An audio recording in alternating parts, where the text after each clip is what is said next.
유네스코 문화유산으로 등재하려면 먼저 그 역사에 대해 설명해 보세요.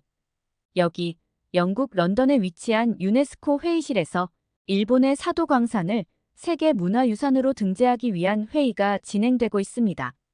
일본 문화유산 전문가는 사도광산의 문화적 가치에 대해 설명하며 세계유산으로 등재하자고 주장하는데요. 이때 어떤 미국인 전문가의 한마디에 전 세계가 경악을 하고 일본 측 관계자들은 모두 패닉에 빠졌다고 합니다. 과연 이 회의실에서는 무슨 일이 있었던 걸까요? 안녕하세요. 저는 영국의 한 대형 언론사에서 인턴 기자로 활동하고 있는 그레이스라고 합니다. 최근에 유네스코 자문기구인 이코모스가 주관하는 세계문화유산 등재 회의를 취재할 기회가 있었는데요. 그곳에서 회의에 참석한 다양한 나라의 전문가들과 취재진들이 모두 충격에 빠진 일이 있어서 이야기해 보려고 합니다. 우선 저는 어렸을 때부터 국제부 기자가 되는 게 꿈이었어요. 다양한 주제를 탐구하고 새로운 정보를 알아내는 것에 호기심을 느꼈고 사람들과 소통하는 것도 좋아해서 다양한 사람들을 만나고 다양한 장소를 방문하여 다양한 사건을 직접 경험할 수 있는 기자가 되기를 꿈꿨죠.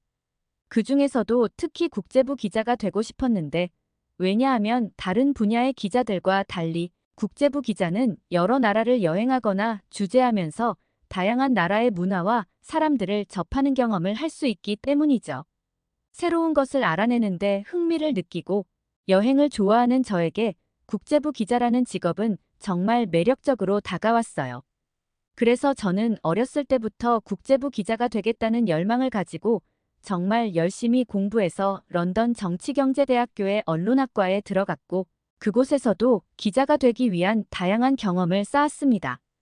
다양한 언어를 배우는 것이 취업에 유리하여 영어 외에도 스페인어와 일본어를 공부하면서 세계적으로 많이 사용되는 언어를 배우기 위해 노력했고 국제적인 현장 경험을 쌓기 위해 다른 나라로 여행도 가고 봉사활동도 많이 갔어요. 여행을 갔던 곳 중에 가장 인상적인 곳은 일본이었는데 3월 말쯤에 일본 여행을 가서 벚꽃이 만개한 자연 경관에 감탄이 터져나왔고 일본 내에서 이동하면서 탔던 신칸센 고속 열차의 효율적인 교통 시스템에 놀랐었죠.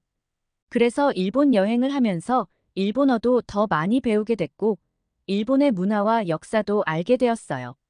특히나 여행을 하다 보니 일본의 심각한 고령화 문제를 알게 되었고 이 문제를 조사하고 그로 인한 경제적, 사회적 영향, 그리고 일본 정부에서 시행하고 있는 정책들을 조사해서 기사문으로 정리했죠. 이것을 포트폴리오로 만들어서 영국의 여러 언론사 인턴십에 신청했고 그 중에서 영국의 대형 언론사로 꼽히는 곳에서 인턴십에 합격해서 지금은 국제부 인턴 기자로 활동하고 있습니다. 인턴에 합격하고 나서 알게 된 사실인데 언론사 인사부서의 인사 담당자 중 한 분이 일본계 영국인이셔서 저의 일본에 대한 포트폴리오를 보시고 감명을 받아 점수를 높게 주셨다고 하더라고요. 일본 여행을 하면서도 정말 좋은 나라라고 생각했는데 일본을 여행한 덕분에 인턴에 합격했다고 해도 과언이 아니라서 이때부터 일본을 제2의 고향이라고 생각하게 되었어요. 아무래도 어떤 사람이 좋아지면 그 사람의 모든 것이 좋아지게 되잖아요. 그것처럼 저도 일본이라는 나라가 좋아지니까 일본의 문화나 언어, 음식, 그 모든 것에 빠지게 되었어요. 일본어 실력도 크게 성장하고 일본이라는 나라에 대해 지식이 쌓이게 되더라고요. 그러다 보니 일본 언론사와도 정보를 공유하면서 커뮤니티가 생기고 일본과 관련한 기사를 취재하는 자리에는 항상 제가 따라가게 되었죠. 그러던 중 커뮤니티를 통해 친해진 일본 언론사의 동료 기자인 레이코에게 뜻밖의 소식을 듣게 되었어요. 이번에 영국 런던에서 유네스코가 주관하는 회의가 열리는데 그곳에서 일본의 문화유산을 등재할지 여부를 논의한다는 소식이었죠. 원래는 비공식 회의로 진행되어서 소수의 관계자만 참석할 수 있었지만 레이코의 도움 덕분에 저희 언론사에서도 참석할 수 있게 되었습니다. 레이코 말로는 유네스코의 이전 사무총장이 일본인이었고 일본 정부에서 2010년부터 유네스코 세계유산으로 올리려는 준비를 했던 것이라서 무난하게 세계유산으로 등재될 것이고, 이후에 회의에 참석한 일본인 고위급 관리자와의 인터뷰를 저희 언론사가 단독으로 진행할 수 있게 해주겠다고 하더라고요. 이 소식을 전해 들으면서 저는 저희 언론사의 국제부 동료 기자들과 함께 정말 뛸 듯이 기뻐했어요. 비공식 회의에 참석할 수 있는 것도 정말 놀라운 기회인데, 심지어 고위급 관리자와의 인터뷰라니 정말 믿을 수가 없었죠. 그렇게 저희 국제부 기자팀은 유네스코 비공식 회의에 취재팀으로 참석할 수 있게 되었습니다. 그곳에는 일본의 고위급 관리자와 문화유산 전문가, 그리고 각국의 유네스코 전문가들이 참석했어요. 먼저 일본 문화유산 전문가가 나서서 일본의 문화유산에 대해 설명하기 시작했습니다. 일본의 사도광산은 일본 니가타현의 사도가섬에 위치한 일본 최대의 금광입니다. 광맥이 동서로는 3,000m, 남북으로는 600m에 이르는 어마어마한 규모를 자랑하죠. 과거 에도시대, 그러니까 1603년부터 폐광할 때까지 금 78톤과 은 2330톤을 생산했습니다. 사도광산은 16세기 당시의 광산 기술과 시설물의 혁신을 대표하는 명소로서 일본의 광업 수준을 알 수 있고, 또한 당시의 광산이 발전하면서 지역 경제의 활성화와 고용 창출에 기여했으며 지역 사회의 발전에도 긍정적인 영향을 주었기 때문에 사회적인 가치도 매우 크다고 할 수 있어요. 폐광 이후로는 일본에서 사도광산을 보존하고 유지하는 데 큰 노력을 기울였기 때문에 사도광산은 역사적 전통을 가지고 있을 뿐 아니라 문화적, 사회적, 그리고 교육적 가치로 봤을 때도 국제적으로 중요한 유산으로 자리매김하기에 충분하다고 생각합니다. 일본인 문화유산 전문가의 발언이 끝나자 물 흐르듯 자연스러운 그의 말에 저도 모르게 고개가 끄덕여졌습니다. 주위를 둘러보니 대부분의 유네스코 전문가들도 고개를 끄덕이며 긍정적인 반응을 보였죠. 별다른 질문 없이 잠시 동안 침묵이 이어졌고, 현장 분위기를 보니 레이코의 말처럼 일본의 광산이 유네스코 세계유산으로 지정되는 것은 당연한 수순인 듯 했어요. 그런데 이때 침묵을 깨고 유네스코 전문가 자리에 있던 한 남성이 손을 들고 말했습니다. 안녕하세요. 유네스코 전문가 자문기구 이코모스에 있는 제임스라고 합니다. 제가 몇 가지 질문을 드려도 될까요? 자신을 이코모스 소속이라고 밝힌 남성은 일본의 문화유산 전문가를 향해 질문을 요청하더라고요. 일본인 전문가도 제임스를 향해 웃으며 고개를 끄덕였죠. 아마 아무도 질문을 하지 않으니 형식상의 질문을 하기 위해 손을 들었으려나 생각하는 듯 했어요. 유네스코 세계유산 등재를 위해 일본 측에서 제출한 자료를 보니 뭔가 이상한 점이 있더군요. 사도광산의 세계유산 추천서에서 대상 기간을 에도시대로 한정했던데, 확인해보니 사도광산의 개발 시기는 에도시대 이후로도 이어지던데요. 근데 왜 굳이 에도시대로 제안해서 자료를 제출했죠? 다소 평범한 그의 질문에 현장에 있던 대부분의 사람들은 크게 신경 쓰지 않는 듯 했어요. 그런데 질문을 받은 일본인 전문가와 고위급 관계자가 있는 쪽에서는 크게 당황하며 자기들끼리 무언가 얘기를 주고받더니 굉장히 긴장한 듯한 목소리로 대답하기 시작했습니다. 일본의 에도시대 기간에 세계 곳곳의 광산에서는 기계화가 진행되고 있었지만 일본의 사도광산에서는 전통적인 수공업 방식을 고수했죠. 그럼에도 불구하고 세계 최대급의, 그리고 세계 최고 품질의 금을 생산해냈습니다. 에도시대 이후로는 사도광산이 크게 개발된 것 없이 거의 유지되었기 때문에 사도광산의 역사적인 가치를 생각했을 때 광산이 가장 번창했던 에도시대를 대상 기간으로 하는 것이 맞다고 생각합니다. 일본 전문가의 말이 끝나자 제임스는 옅은 미소를 띠며 곧바로 말을 이어나갔어요. 그런데 이어지는 그의 발언은 화기애애했던 분위기를 순식간에 뒤바꾸어 모두를 충격에 빠지게 만들었습니다. 정말 그런 이유 때문에 광산의 대상 기간을 축소시켜서 보고했다고요? 저는 왠지 그 이유가 아닌 것 같은데요. 에도 시대에 일본의 든든한 재정 원천이었던 사도광산은 1918년 소유권이 미쓰비시 광업으로 넘어갔습니다. 그런데 그 뒤로 사도 광산은 태평양 전쟁을 하게 되면서 구리와 철, 아연 등 전쟁 물자를 확보하기 위한 광산으로 활용되었어요. 뿐만 아니라 그 당시 광산에서 무슨 일이 벌어졌는 줄 아세요?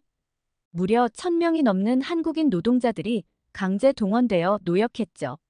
히로세 데이조 일본 후쿠오카대 명예교수가 공개한 자료에서는 약 2000명의 한국인이 강제 노역에 동원된 것으로 추산됐고요.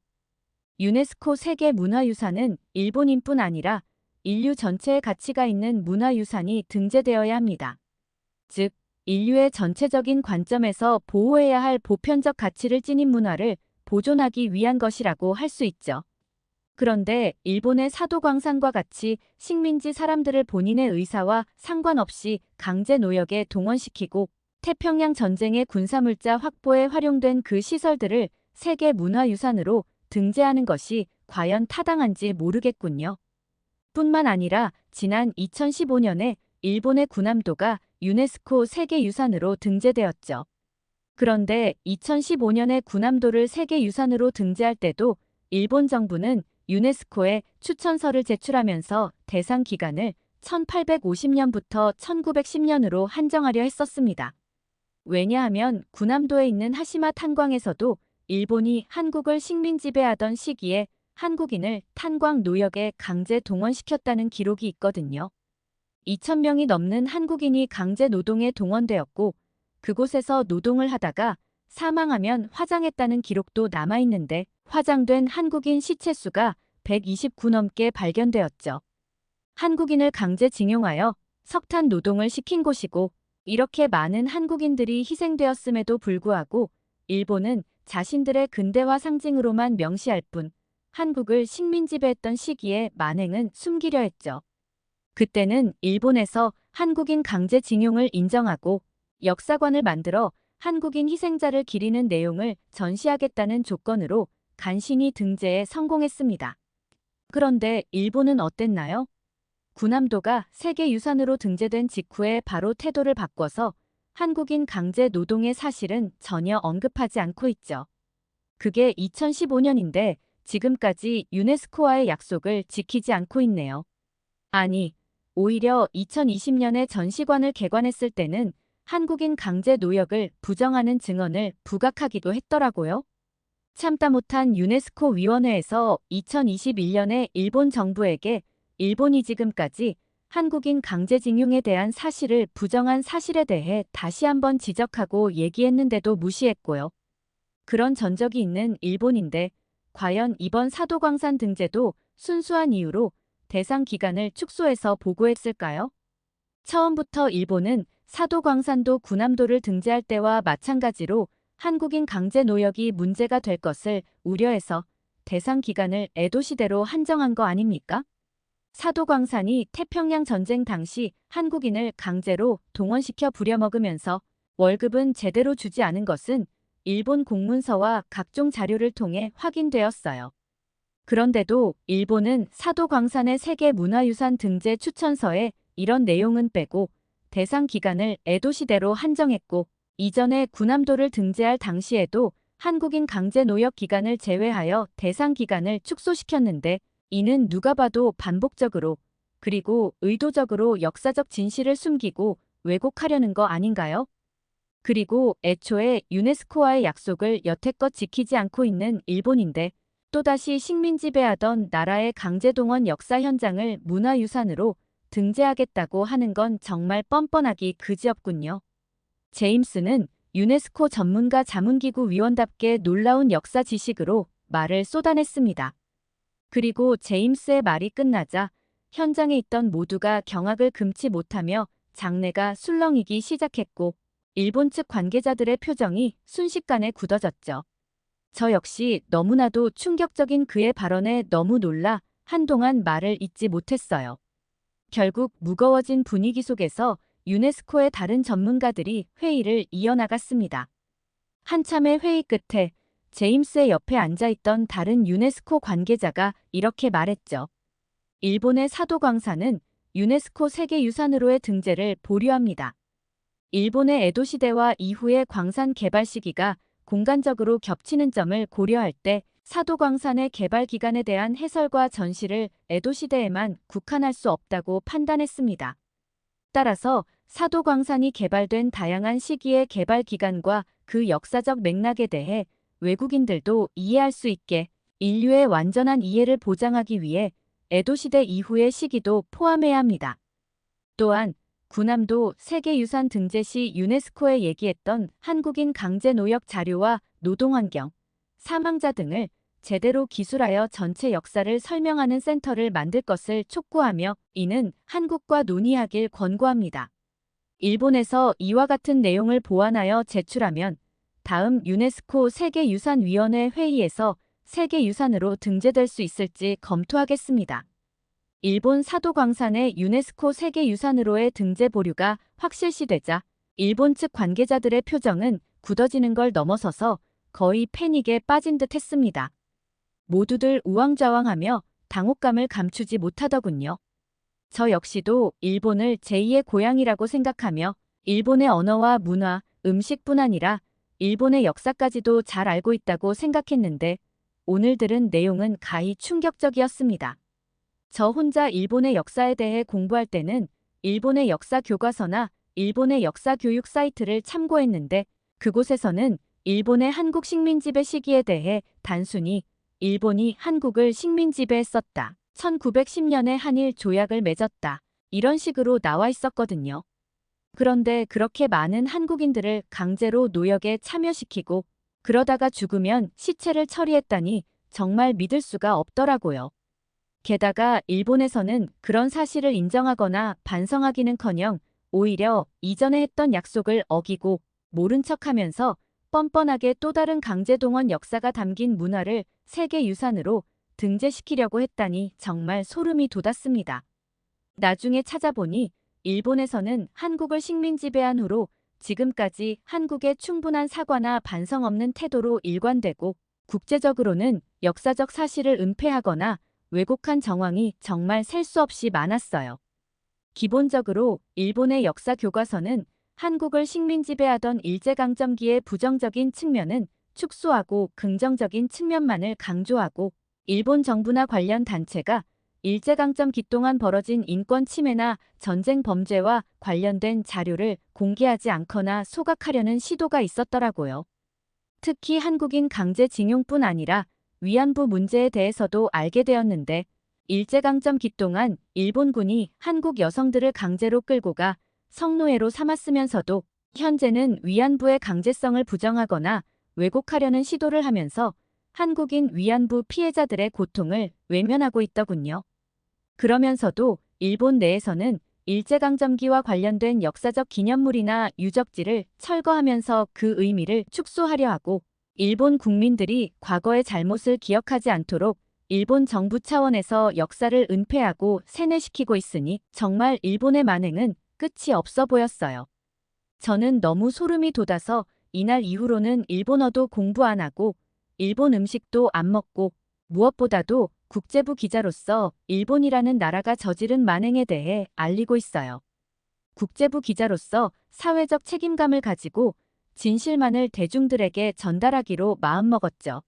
언론은 사회의 감시자 역할이자 권력을 감시하고 불공정한 일을 폭로함으로써 사회정의를 실현하는 중요한 역할을 한다는 사실을 잊지 말고 사람들이 믿을 수 있는 기사를 쓰는 기자가 되고 싶어요. 오늘 준비한 사연은 여기까지입니다. 여러분은 일본이 유네스코 세계유산으로 일제강점기 시대를 배경으로 하는 문화를 등재하고 또다시 등재하려고 시도했던 만행을 어떻게 생각하시나요? 문제는 등재가 완전히 취소된 것이 아니라 보류된 것이기 때문에 다음 유네스코 세계유산위원회 회의에서 등재 여부가 결정되는데요. 일본이 일제강점기의 만행을 은폐하려는 국제 외교전을 계속해서 펼치기 때문에 우리가 더욱더 역사에 대해 바로 알고 관심을 가져야 할 것 같습니다. 끝까지 시청해 주셔서 감사합니다. 영상이 마음에 드셨다면 구독과 좋아요 부탁드립니다. 여러분의 구독과 좋아요는 영상 제작에 큰 힘이 됩니다.